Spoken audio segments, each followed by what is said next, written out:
people are culturally Hindu, or culturally Muslim, or culturally Christian. So even if they're not actively practicing or believing in the religion itself, those images still can have meaning culturally. It's certainly true of Catholicism in Latin America. So it's just extremely disrespectful in my opinion, and downright racist to take other people's cultures and use them for amusement. Again, if you're from that culture, you're part of that culture, and you want to make commentary on it by reusing iconography that is part of your culture, that's a totally different thing. But just sort of taking it also from elsewhere when you have no connection to it, really, I find that troubling at best. So, yeah, that's what I think about that. Oof, I'm having to throw. Oh, that's not good. Okay, so I can throw a rope here. And if you get on the edge, it should. Oh, God. There we go. Or a bomb. Bomb, you can put a bomb. That was an accident. Wrong button. But either one will trigger the trap.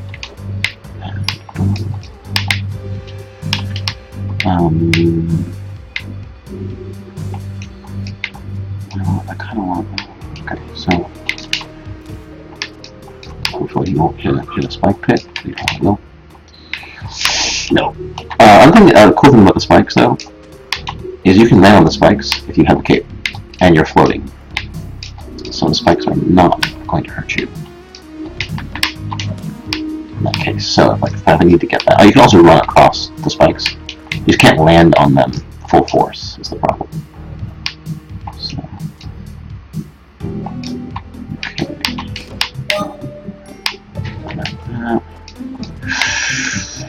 So I can land on the spikes, it'll be fine.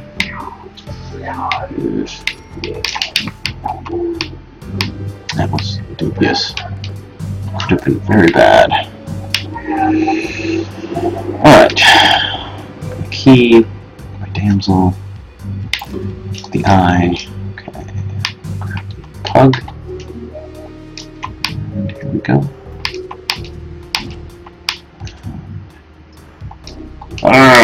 Spider. Okay. Good. Okay, I'm going to pause this and read what you said. I think I agree, and it's odd that they included Hinduism, but not other religions. I might feel a little less awkward about it if it was biblical ecology. If I could also play Joseph Smith or David Earl. Yeah, for instance. Yeah, I mean, again, if it's a religion that's largely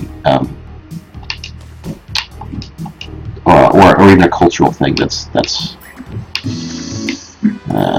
with it. That's still around, it creates a problem, right? And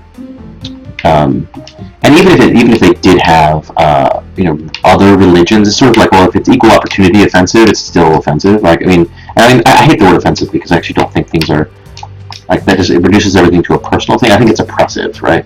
It's always a word I use instead of offensive because offensive means this is like your personal taste and things, right? It's not really, it doesn't really matter. But this is more than that.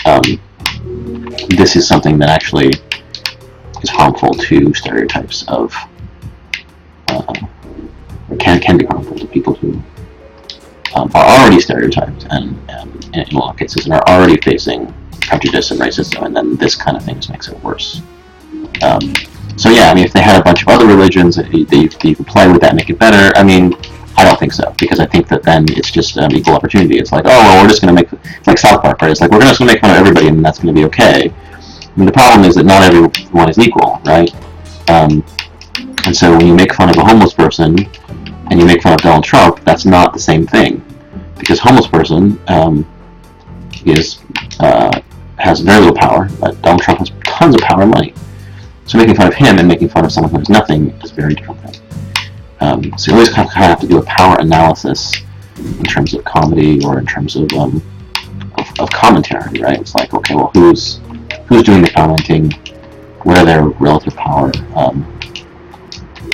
their relative place in the world, and then who, like, hold on. Let me finish my thought in a second. Okay, good. Yeah, so it's the difference between throwing rocks up and throwing rocks down, or throwing bombs up and throwing bombs down. In this case, if you're using or taking or ridiculing or appropriating things from cultures that are oppressed or marginalized or people who are poor or whatever, that's very different than doing that to someone who's rich or powerful or influential. So, in the United States, Christianity is the dominant religion. It runs, it's there's nothing. Christians are not oppressed in any way. They are, people who you can't become president of the United States unless you are actively say that you're a Christian, right? So, Christians are by far the most powerful group, and so making fun of, as an American, as a person from this culture, this is not very good. Making fun of Jesus, is a very different thing because it's a member of the powerful. Because I'm not saying go out and do it. I'm just saying that it's different than making fun of than Hinduism or Islam or something, right? Things that are at least in this country associated with oppression. That makes sense. So you can do this trick where you jump on the water. Oh boy, that's gonna be bad.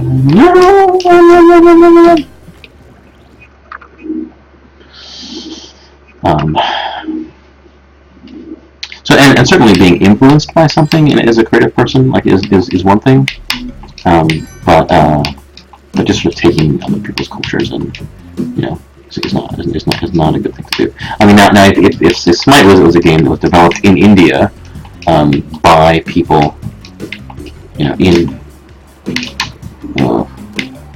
by people from that culture, and they wanted to do that, that's a whole different thing, but a bunch of Western dudes, game devs doing it is a very different thing. Certainly there would probably be an internal debate, inside of cultures where Hinduism is part of it, and some people would probably agree, and some people would probably disagree, and it would probably be a thing, but at least they would, at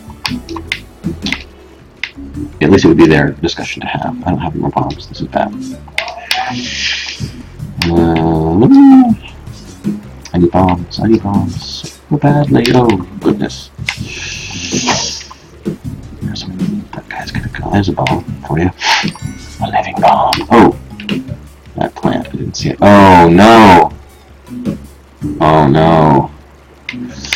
I have to knock this guy off. It's gonna be hard. Yes. Okay. So now I need to get in there. And I need to get those bombs without being eaten by that dude right there. Which is gonna be fun. I also want the paste, but oh, we ate the shopkeeper. Oh, does that mean the shopkeeper's gonna be mad at me? No. That's good. Please don't be mad at me. Please don't be mad at me. Please don't be mad at me. Good. Excellent. Now I have plenty of bombs. Okay.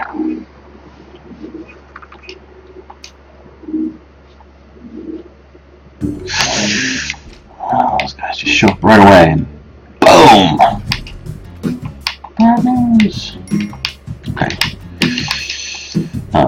So I mean, and of course, part of all of this is that Spelunky has some of those problems. I think not anywhere near as bad as Smite does, but Spelunky does have some of them, and that's something that I'm critical about the game, as well as the way that they use the human damsels. I think that all the damsels should be, pugs or sloths or whatever.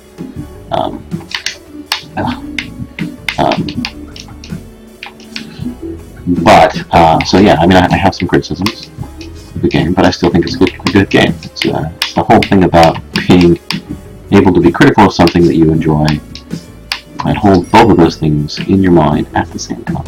It's like magic. I don't know where I'm gonna go, so the cape will help. Oh, that guy's running. Oh, and there's another. Oh, cool. Looks like I can just float down. Good. Good. Ooh, I want that. I want that. I want that. I want all of these things. There we go.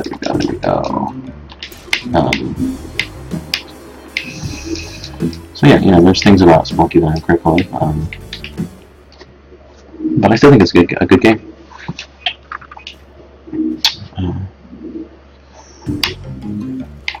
Especially, like the representations of Aztec and Mayan cultures are just terrible across the board, right? And it's all about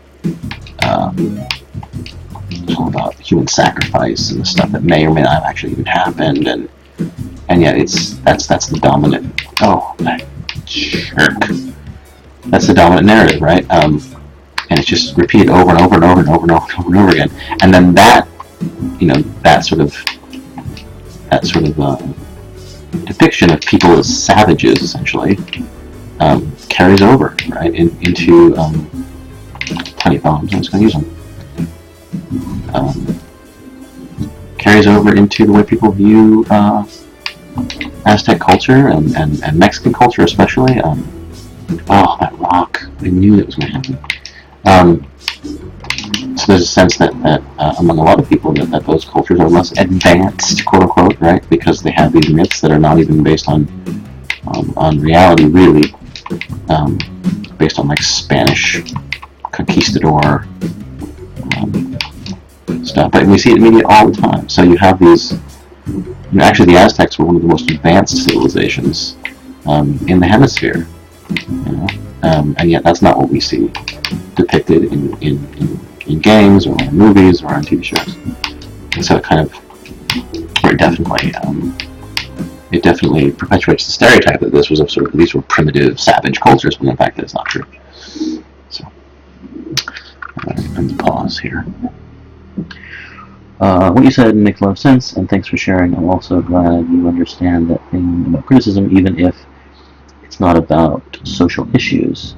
A lot of people don't understand that you can like something without being blind to its faults. Yeah, exactly. I mean, if and this is actually something that I learned a while back. I mean, it's not something I always knew. I mean, as a straight white guy, who grew up on video games and movies and stuff. I mean, I'm very used to. I don't have the spike shoes. You can take those guys out pretty easily if you have spike shoes.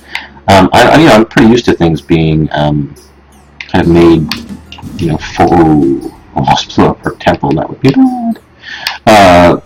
I'm used to things being made, for me, essentially, right? Like lots of media, like they essentially had a picture of someone like me, the creators did, on their wall, and they were like, "Oh, let's make something for this guy." Obviously not me personally, but I don't have the spike shoes. That's bad. I'm gonna go.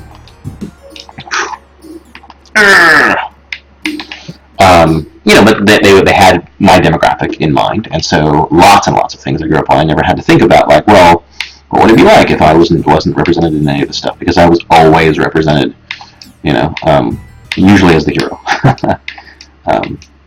And if you happen to be, person of color, or you happen to be African American, or you happen to be Mexican, or you happen to be a woman, that wasn't true. And so, oh, that's not good. I didn't mean that. No, sorry. That's not how I get the damsel down, though, right? And so, for me, I just didn't think about it for a long time, and then I was hanging out with a friend of mine, and she's a vidder. She makes fan vids of all kinds of TV shows. Really good stuff, actually. And so she's talking about fandom. She's talking about being a fan of Star Wars or Star Trek as a woman, the old Star Trek, not the new ones.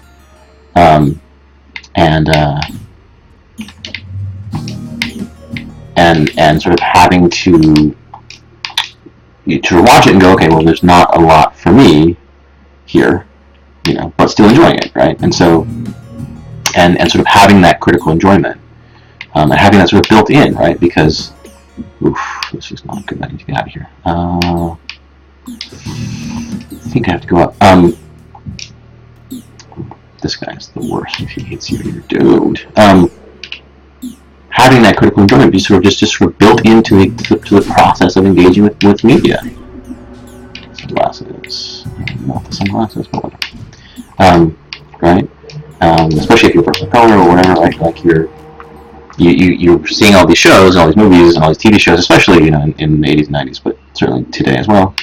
They were all just white dudes doing white dude stuff, right? You still enjoyed them, but you kind of wished there was maybe something about you, once in a while. And so that process of being critical and also enjoying something is sort of built in, right? Like, and it's only people like me. I say that with all due respect to myself and people like me. You have to learn that, right? Because everybody else, they're like, yeah, well, I'm used to having nobody looks like me in the media and lots of things that are super offensive and hurtful and like that's just normal, right? Oh boy. Oh no, that was terrible. All of that was. I'm still alive somehow, but that was not good or smart. Yeah. So she kind of like we were at dinner at this place in Ohio. I was giving a talk, and so was she, and she was like, we realized that Star Wars, especially, we were talking about Star Wars. She's like, that was made like for you. Like I got Princess Leia in a bikini, and that's about it. At least at the time, now it's changed, but at the time it was a lot less represented. And she was like, it's made for you. I'm like, oh, it is made for me. She's like, I have to enjoy it critically. I have to be like, okay, well, there's some cool stuff in there, but there's also some stuff that I'm like, ew, right? And she's like, I've been doing that since I was a kid. Since I was a little girl, I've been doing that. So, and I was like, whoa. And this was many years ago, and it really kind of blew my mind a little bit. And since then, I have a different perspective on it. And this idea of enjoying things critically is absolutely critical. There's always something. Well, not always something good, but it's often things that are positive, along with the things that are negative. The cape is essential on ice fields, just absolutely essential. What about the free market? Like, people just buy games that they like to play. It's hard to buy things that don't exist. Why don't you get crowdfunding and make a game that you like? Well, I'm not a game designer, so there's that. I mean, maybe one day, but yeah, it's not about it's not about. Oh, that's not good. Oh shit. Oh man. See, you get me talking about the free market, and it just instantly crushed me to death. You see that? Thanks. That's awesome. I was doing so well too. Such a spelunky. But yeah, there are lots of people making crowdfunding things, but it's not about especially when you're talking about racism or sexism or whatever. It's not like a 50-50 kind of thing. It's like, well, as long as we have half sexist stuff and half not sexist stuff, then it's equal, right? That's not what's happening. So okay, well, we're just going to have lots of games with no women, and then we'll just crowdfund one, and there'll be one with a woman, right? It's not the problem with one game or two games or 10 games, right? It's a problem across the industry, and so making a game is awesome. People make games all the time. People crowdfund them. That's cool, and they do that, and I'm all about that. But that doesn't fix the problem, because the problem is systemic. There's a problem across the board, and so just making one example of something good, or that doesn't have a certain problem or whatever, doesn't fix the systemic problem. So that's one thing. And in terms of people buying what they like, yeah, people buy what they like, but that doesn't mean that people don't like harmful things, things that are bad for society, things that are stereotyped and promote racism or whatever. People will buy something that promotes horrible racism, sure, but does that mean that, was that an argument for that thing? Because horrible people will buy a horrible thing? Is that, no. I don't think so. There's people who buy all kinds of horrible stuff all the time. That doesn't mean anything. It doesn't mean that thing is above reproach or you shouldn't criticize it. Of course not. You should definitely criticize it. Parachute. I'll probably regret that in a minute for not buying that, but oh well.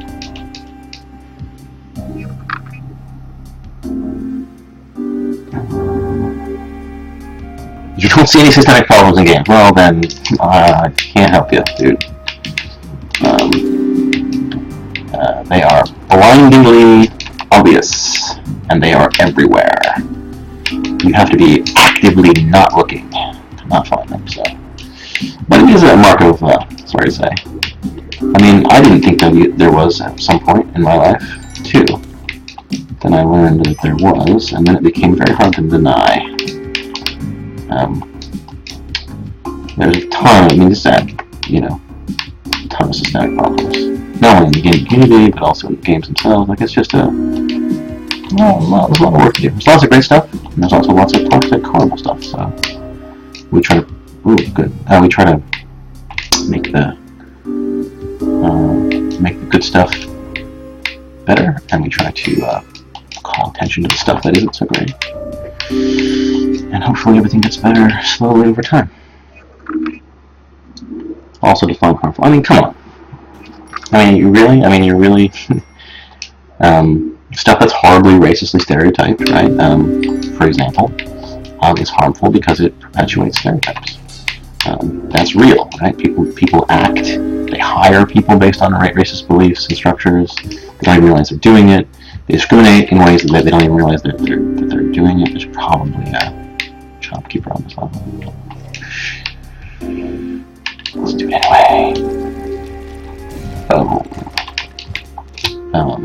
I mean, you could say, it's not a serious question. It's just not. It's blindingly obvious that there are serious problems in the industry and in society, and think that this stuff is harmful. Like, it's just not even a core question. You have to be closing your eyes and putting your head in the sand not to see it, which is, I suppose you can do that if you want, but the rest of us are going to try to help make things better. Oh, missed. Oh, there you go. Oh, nice. Oops.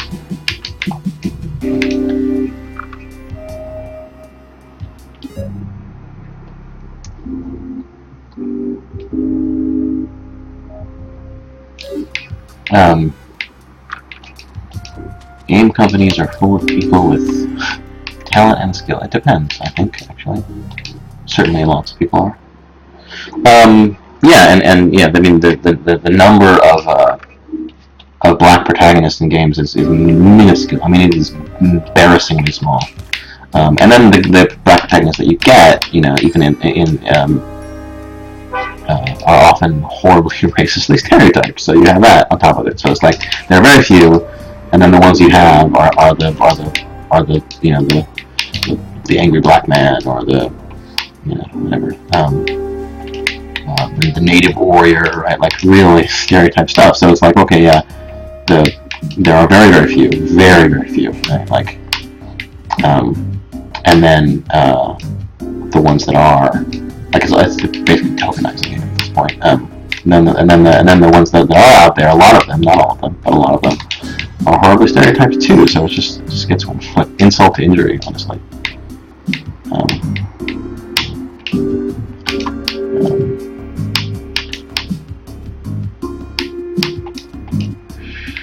And then like you have things like Assassin's Creed, right? It's white dude, white dude, white dude, white dude, white dude, white dude, right? And then you finally get to Liberation, and of course it's a mobile game, not a particularly great one either. So it's kind of like, oh, we're gonna have a black woman finally, right? Finally. And then when they do it, they relegate her to the mobile space, and they, consoles are thought of as too important to risk having a black woman as the lead protagonist. And of course, they made an HD version or whatever. Throw a rope, we'll get the monkey off your back, by the way. They made an HD version, but it's just a copy of the mobile game, and it's still, it's not great. It's not horrible, but I mean, Assassin's Creed is tedious often, I think. But,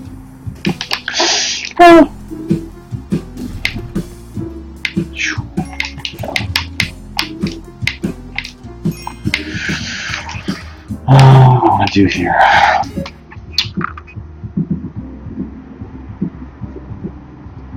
Don't hire talent by speaking. Okay, I'm gonna. You're not worth talking to. Sorry. It's just nonsense. Just nonsense. If you want to be serious about having a conversation, you can do that, but you're not being.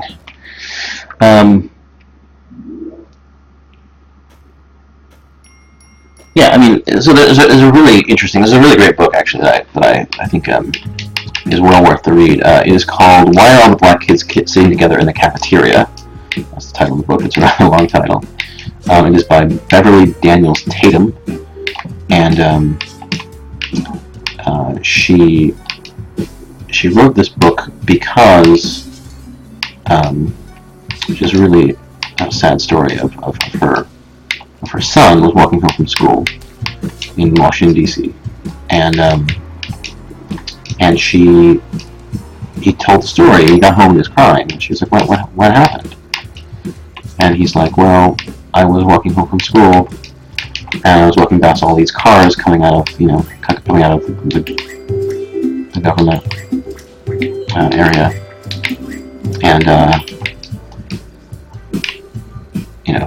nice cars, wealthy people, etc. No, it's the worst. It's the worst. Get out! Get out! Get out! Get out! Oh, almost didn't make it out of that alive.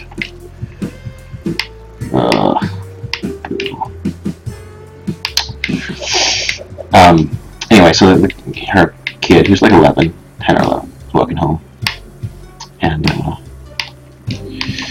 he hears all the automatic car locks going down one by one as he passes. 11-year-old black kid.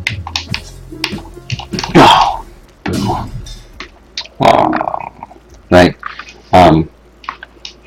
Every car, automatic car lock. See a young black kid lock their doors, right? They're like in traffic, waiting at red lights or whatever, right? So that kind of racism, right, is sort of passive, right? They're not getting out. They're not yelling slurs at him, whatever. But it's there, and he notices it, right? And that does an enormous amount of damage to that kid and his self-esteem, the way he thinks about the world, right? His place in it, right? And where those people who are doing that get like that, and this is like tons of people. This is not just like a few random racists. These are not people who belong to the KKK. Like, these are just normal, everyday white folks who have these embedded ideas about black crime and right dangerous black youth and all this nonsense. And they get that primarily from watching media, right? That's where they can get it from. We like to pretend that's not true, but that's absolutely true. That's where they get it from. So, not stupid, they're not idiots, whatever, but they have these racist ideas in their heads, and they act on them, even sometimes in very subtle ways, and it still has an impact, right? So anyway, she wrote this book, and this book has a really great explanation of passive racism, right? Or I think the same thing can be said about sexism or homophobia or whatever, right? So she's there we go. Okay. So she says, like, systemic racism is like a moving escalator, a moving walkway, right? The escalator is always moving, right? It's always, white supremacy. The cultural notions of white supremacy, not like the ideological belief. Like the cultural ideas, like white is more beautiful and all this stuff, right? That's sort of culturally ingrained. It's always moving, right? Because it's the dominant culture. It's always moving, and so me and you and everybody else as individuals, we're standing on this moving walkway, and it's the culture, and it's moving whether we want it to or not, right? That's what's happening. The culture is active, and so we have a choice what we want to do on that escalator, right? So most people, they just stand there, they just stand still, right? They're not being actively racist or actively sexist, at least intentionally, right? They don't join the KKK. They're not a member of a misogynist group or whatever. They're just people who don't really want to think about it too much, and this is a terrible idea. Oops. Teleporter's doom. And there, so most people are just walking along.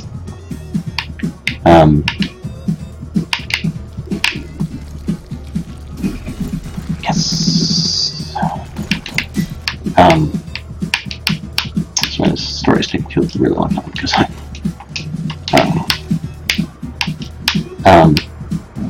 most people are just walking along, right? So most people are just standing there on the moving walkway. They're not moving forward. They're not moving backwards, right? They're not doing anything actively racist. But not really doing anything against active racism either, right? They're just sort of standing there. And here's the thing: because it's a moving walkway, they're still moving in the direction of racism, right? You actually have to turn around and actively walk the other way to try to counteract the culture, right? And certainly there are also people. That's what happened there. Just jump on. There are people who are actively walking in the direction of racism, right, or sexism, or whatever. They're actively doing it. Oh, this is bad. They're actively doing it. They're like participating. They're whatever. They're walking forward on the moving walkway, right? But in order for us to counteract it, it's not enough just to stand still. It's not enough to just turn around and not look at it. All of us have to start walking the other way, right, actively, and counteract it. So eventually the walkway stops, right? We have to actually stop the walkway. So I thought it was a really good analogy of how it works, right? It's not like you have to be an active participant in something to be tacitly supporting it or whatever, right? Like, the culture is already racist, right? Just look at how this country, at least the United States, became a country, right? It's founded on racism.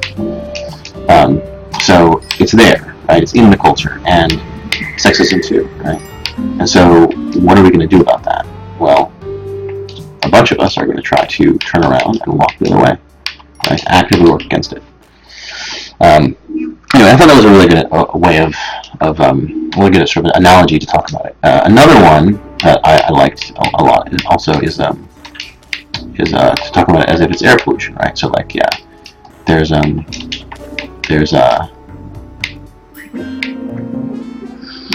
enough.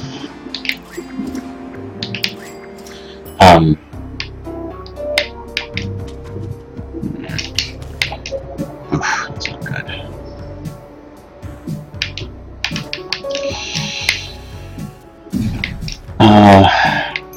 That in the culture there is racism and sexism floating around, right? Particles of it, and even if we're not actively, creating it, even if we're not actively making it worse, it's still harmful, right? It's still polluting the world we live in. It's still hurting people, and so the idea being that even if you didn't create air pollution, you still have a vested interest in cleaning it up, right? Because it's harmful. Same with culture and sexism and racism, right? Why do all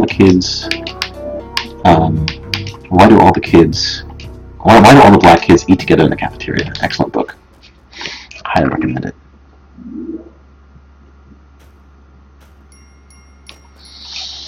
So the thing about prejudice, right, based on skin color. So that's an element of racism, but that's not actually what racism is. Prejudice is not racism, and this is something that I think a lot of people kind of get confused about, and they get confused about it for really good reasons, and that's because the education system sucks and people don't get taught this stuff. I probably could have made this without a bomb. Whoops. So prejudice is just being, is not just noticing something, right? Like, people have this sense that, like, it's bad to notice. Well, it's not bad to notice. Noticing something is not bad. Acting on that noticing of something is the problem, right? So there's this whole thing, which is often liberals really screw this one up. Sorry, liberals. And that's that, this whole notion of being colorblind, right? Like, oh, I don't even see color, right? Well, first of all, they're lying. And second of all, it's not good to not see color, right? You want to see color, because seeing color means that you can also see, or hopefully see, the consequences of color, right? Because being black in the United States has consequences, and if you pretend that you don't see it, right, then you'll also pretend those consequences don't exist, and they do exist. So being blind to color means you're also blind to the consequences of color, and therefore we can't fix or even address or talk about racism, systemic racism, right? So being colorblind is actually not a good thing, which Tim Wise and James Baldwin and a whole bunch of other people talk about much more eloquently than I ever will. There's a really good book by Tim Wise that I like. People have issues with him sometimes because he can be pretty, he can get pretty mean-spirited, I guess.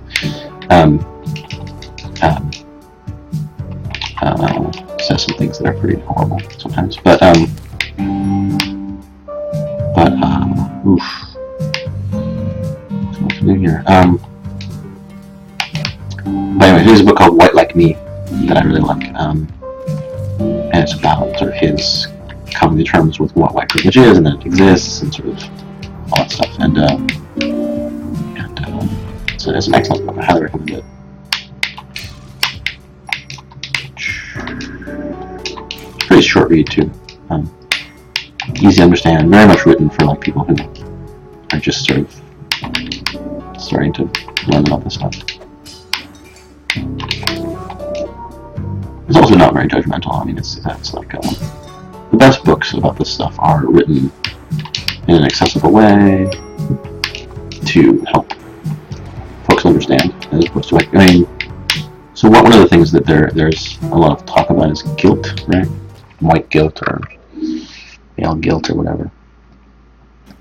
Yeah, that's right. Racism and sexism is racism. So racism is prejudice plus power, right? Sorry, I'm looking at the comments really late, so forgive me for that. I have it on a different computer in a different spot, so I have to kind of look down and look away from the screen. Yeah, so it's racism is prejudice plus power. Sexism, prejudice plus power. And what that means is that you can dislike somebody for the for the color of their skin, but if you don't have the systemic and institutional power to back it up, it doesn't mean very much, right? There has to be a history. There has to be a way to oh no. Has to be a way for it to for you to do something with it, right? Otherwise, it's kind of doesn't matter. You can dislike people all you want. You can't do anything about it. But like when it becomes something that there's an enormous amount of power behind, then it becomes an issue, right? So if you have the power to make racism into a thing, I'm gonna go for the worm. This is a terrible idea. Oh, what? Oh, did I lose the damsel? Oh, did that frog do that? I should see the replay on that. Yeah, so I mean, there certainly are some women, not actually that many, but there are some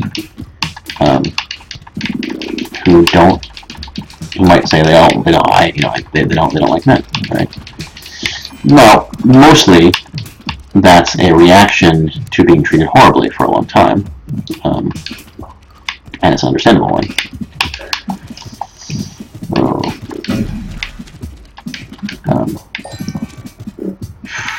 Oh, no, that's bad. Oh, everything about this is bad. Come on. Where is the worst? Why do I ever go on here? I should never go on here, ever.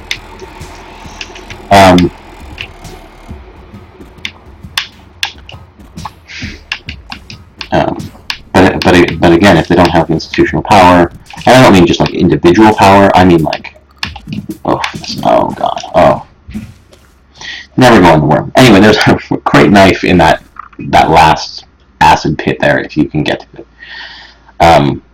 So yeah, if you don't have institutional power, then prejudice is not good, but it's certainly not going to be a problem, right? It's not going to be a problem in the same way. It's not going to affect people all the time.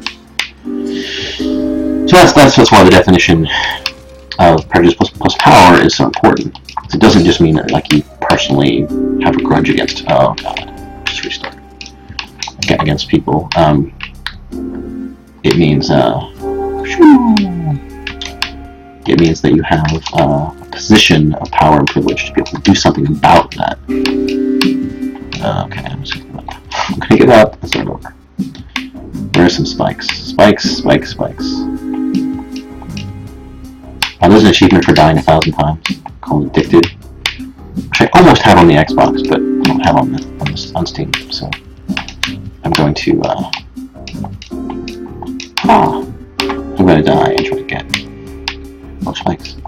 Try to get that achievement. I'll get it eventually. 178. Only 812 deaths. There are 22 deaths to go. I got this.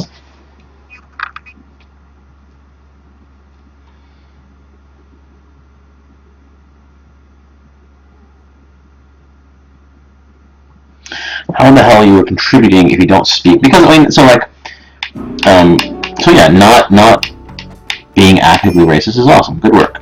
Good job. That's a good thing. But if the house is on fire, I guess you could just leave. But it's probably a good idea to try to put it out, especially if there are other people in it. And so the question is like, well, what do you do, right? If the house is on fire, there's racism everywhere, there's sexism everywhere, what do you do? Right? You just go, oh, well, I'm not participating, so whatever. Fuck it. It's not my problem, right? Again, you can do that. Lots of people do.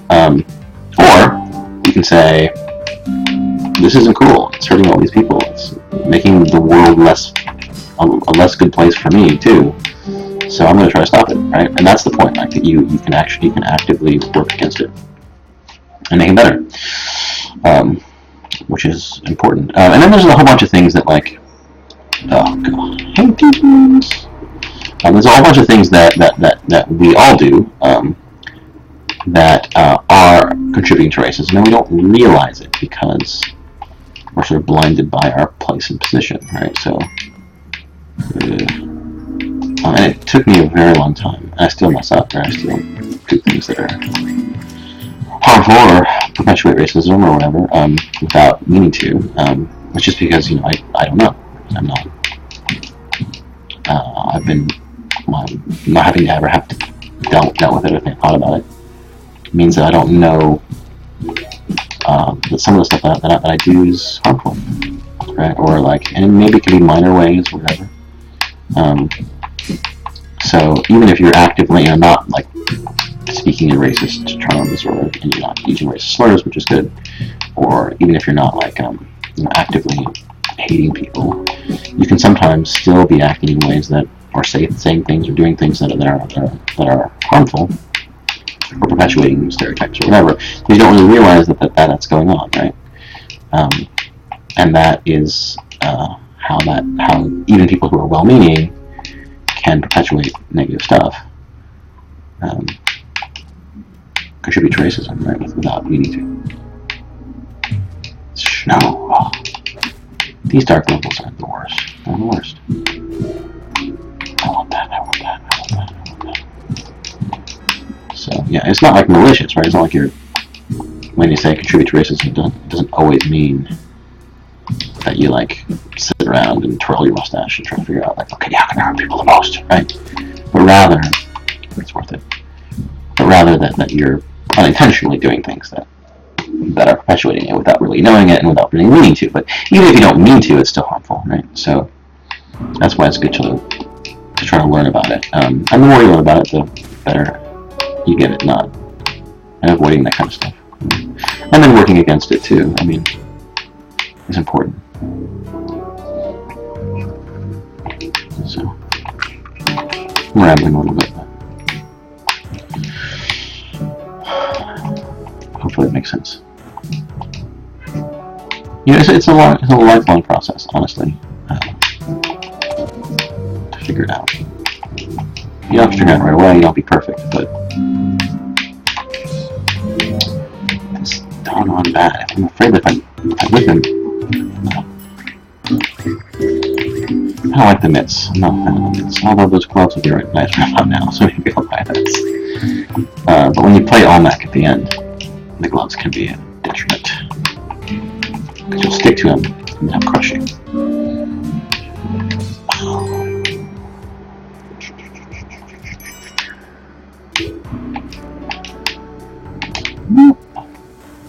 I mean, honestly, most racism and sexism is perpetuated by people who don't think they're being racist or sexist, right? Many people who are perpetuating that stuff will say that they're against it. And they don't realize what's happening, right? They don't realize that that their actions or their words have, or their policies or whatever have these larger consequences, right? They're not sitting around trying to be horrible, but they end up being horrible on accident. Which is why it's so tricky. Oh god, there's so many spiders in there. And there's more bombs, but I need some bombs. Alright, so like, you know, when people are doing things that are harmful and they don't realize they're doing things that are harmful, it can be tricky to. Oh no. Oh, okay, no, this is bad. Oh god. Oh. I should just give up. These things are deadly. Like, when that thing touches me, it's over. It's over. Sorry, damsel.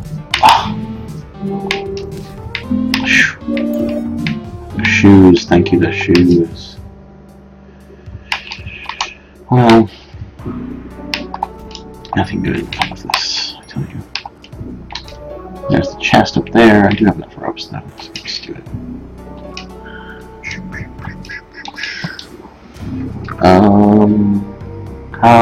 Hell, I know racist MPs in our parliament, and I'm not a damn racist, right? But when, where are you from? What parliament? Oh no! Talk about the parliament, and I die instantly. You see what happens?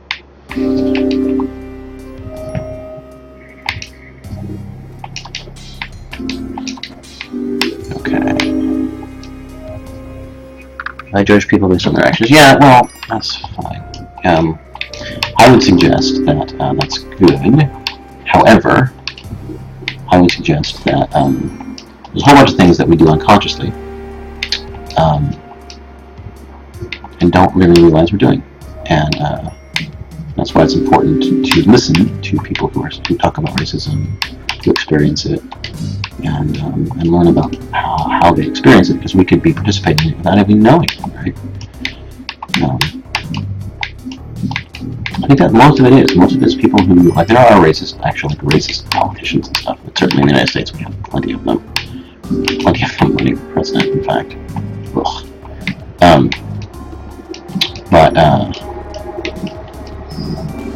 But you know, a lot of the times racism is caught up in other issues, right? So people say, oh, I'm talking about immigration, or I'm talking about housing, or I'm talking about whatever, and a lot of the policies and ideas that they're putting forward are, ooh, 2 spiders in a row, are actually based in racism. It's just that they're not couching it in those terms. Right? Like, a lot of people aren't going to sit around and say, I'm saying something racist right now. But, and so it can be hard to know, right? What that cave. It was too expensive. And so that's why it's important to learn about it, right? because a lot of this stuff is like it seems like it would be common sense, but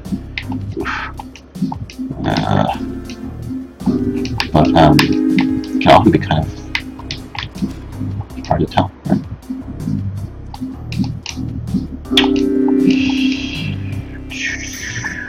But once you start learning about it, that's better. Once you start learning about it, it becomes a lot clearer. Oh, come on. Come on.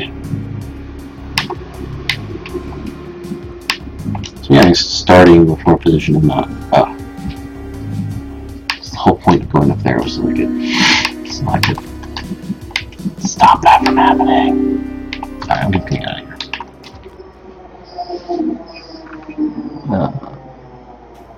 Unconsciously racist, yeah. Racism is typically not, I mean sometimes it is, but mostly it's not done by somebody who is like sitting down and going, okay, I'm going to do something racist now, right? They think that what they're doing makes common sense, or they think that their position is right. They kind of fool themselves into believing that it's for some other reason, or they don't really think about it, right? So like lots of the people who have like really bad anti-immigration policies, right? Both in the United States and in Europe, if you ask them if they're racist, oh, for heaven's sake, see? If you ask them if they're racist, they would say no. But if you look at their policies, it's pretty clear that they have racist policy. Now, they might not think of themselves that way. It might be an unconscious thing that's going on in their heads. They might be basing their ideas off stereotypes, right? So a lot of people who are involved in racist stuff or have racist ideas or policies, especially politicians, don't realize it. And so they're acting in unconscious racist ways, right? I'm sure the people who made Smite and make games that have racism in them aren't doing it because they're trying to be racist, right? I mean, they don't realize what they're doing. They don't get it. It's unconscious, right? It's not intentional. But just because something isn't intentional doesn't mean that it's still not a problem, right?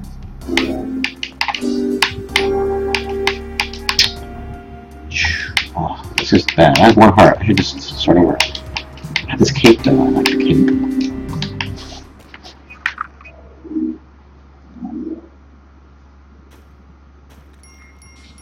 Yep, that's correct.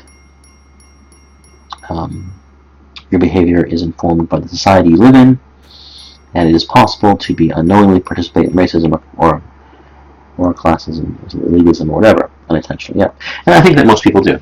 You know, there's a great skin's crawling. Okay, go in there. There's a great analogy about fish in water. So you ask a fish, like, how's the water, right? What's the fish going to say? The fish is going to say, what water? What is water? I don't know what you're talking about, right? And they're going to say that because, how would they know? Right? They've been living in it. It's all around them. It's normal, right, for them. They don't understand what water is because it is just the way it is, right? There is no not water for them. I'm not talking about fish as if they have feelings, but you get the idea. And that's an important, I think, an important thing to remember is that the culture is like water for a lot of people. You know what? I'm just gonna use a ball. So a lot of people are, we're all swimming in the culture, right? It's all around us. It seems normal. It doesn't seem like there's anything weird about it, right? Certainly in video games, you grew up in video games, you don't think there's anything weird about it, right? Oh, I saved 600 damsels in distress, whatever, that's not it, right? It's only when you think about it, it's only when someone like points it out to you who isn't immersed in the culture anymore that you go, oh, what? Whoa, right? So,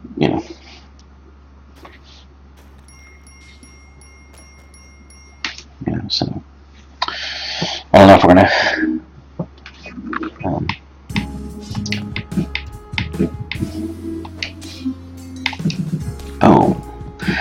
I hate these vines, and I know that there's a way that you can get over them if you hold down run. Let's see, this is going to be a disaster. That worked, sort of. I think it worked. I don't know if it's because I have the cape, but if you just hold up and over and the run button, you should be able to kind of zip across like that. And I have the cape, so it might be part of why I have the cape on it.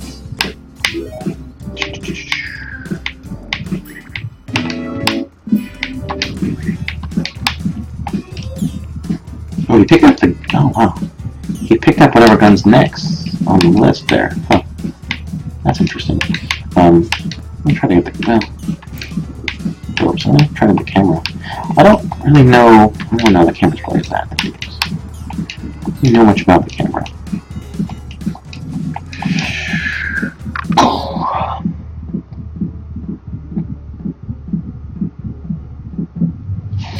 Measure the culture. I don't really understand the question. Oh, sorry. It's not a measurement. It's not like there's a... Oh, he's stuck in the tongue. There's no real measurement for it. Like, there's not like a time where we're going to be like, okay, we have now, depleted 36% of racism, so we're fine. It's not a metric like that. Can't calculate it. Alright. All these frogs. I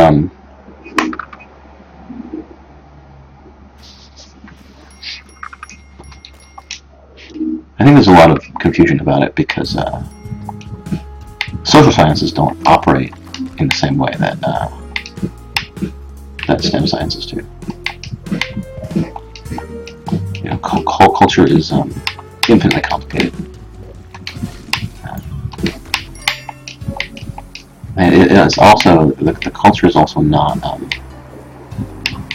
it's not a simple one-to-one equation, right? Like, what folks get really confused about it, I think. Because,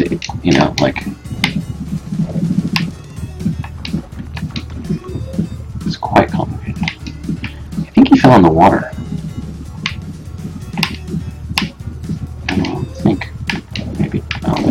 Out of the water.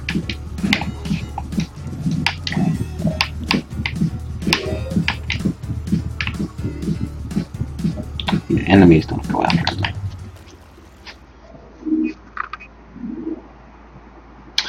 Yeah. That's the social sciences aren't real sciences. Is like answer 4B. It's like every single time that somebody doesn't want to hear about racism or sexism or culture or whatever, they say that same exact thing every single time. It's like you can set your watch by people who say that. So congratulations on saying exactly what you expected to say. Oh, come on. This is nothing about this is good. I'm doomed. I don't know where the exit is. I don't know what's happening. There's spikes. I'm doomed.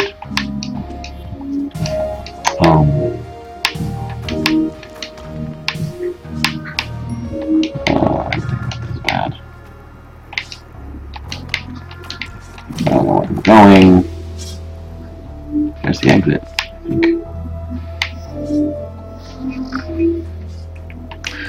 think. But yeah, science is social science is important, and it is a real science. It's just a cultural science. It's different than a metric-based science. And like I say, the culture is complex. So, and I mean, a lot of the experiments you'd have to do you have to. Whoa. Oh boy. I don't know which way I'm going.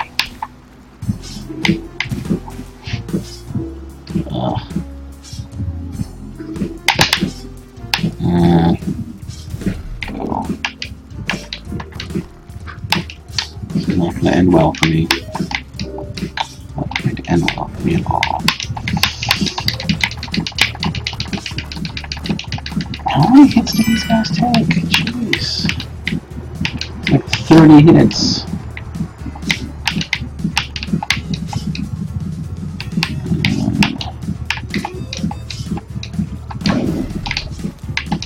Nope, that was an accident. Okay, here you go, buddy.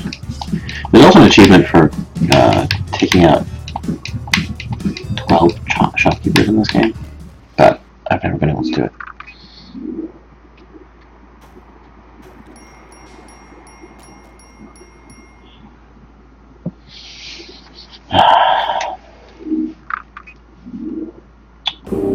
Alright. This whole run is not going well so far. So usually, oh, a new character? How did that happen? Oh, he's dead. Oh, sweet. So, it's a luchador. No, it's not a luchador, it's a mariachi guy. Well, I can either take a shotgun or the damn long gun. Shotgun. Sorry, pal. I got nothing else here. Assuming he didn't make it. No.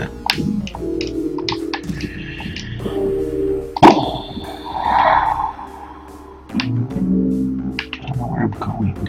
Oh, hey, there's Callie. Did my damsel make it? Poor damsel. Callie's altar. Okay. Where's the... Oh, hey, my damsel made it. And there's the shotgun, dude. Wait, Jesus, thing back. Did I get him? No, he's still there. How many shots do they take? Oh, come on. Oh, they're such a better shot than me.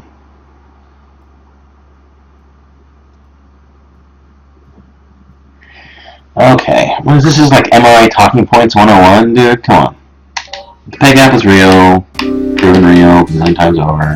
Stop reading MRI blogs, and end of story. It's real, it's significant, it gets more intense if you factor in racism. I'm gonna die here. Much more intense if you do that. So like black women or Latina women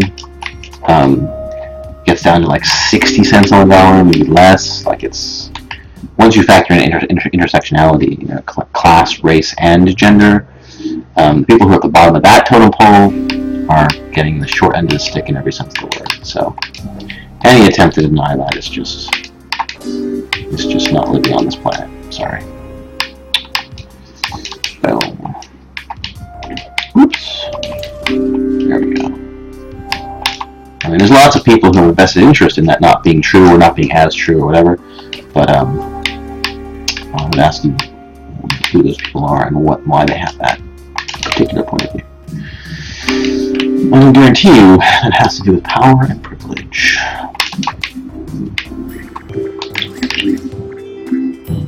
Oh, I could try this thing. This is a terrible idea, but if you're fast enough, you can whip him. Oh, you can whip him, it'll knock him out, and drop a shotgun. You can pick up a shotgun and shoot him before he gets you, but you have like 2 seconds to do that before it is over. Alright, it is late. I did not mean to play. I was going to play it for like 10 minutes. What happened? Spelunky happened. Anyway, so this is my web cam. Hopefully the audio... Oh god, this is so annoying. Hopefully the audio and the visuals are synced up, and hopefully the video isn't too choppy. It's hard to tell from here. But anyway, thanks for joining the stream. I will be speaking at TwitchCon on Friday. Panel on fair use and reuse of game footage, trying to teach folks how to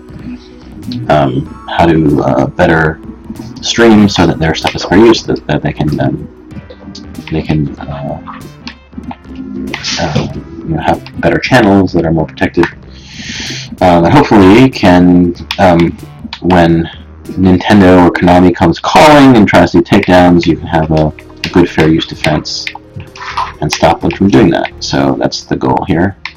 Anyway, that will be most talking about Twitch, a little bit about YouTube too, though.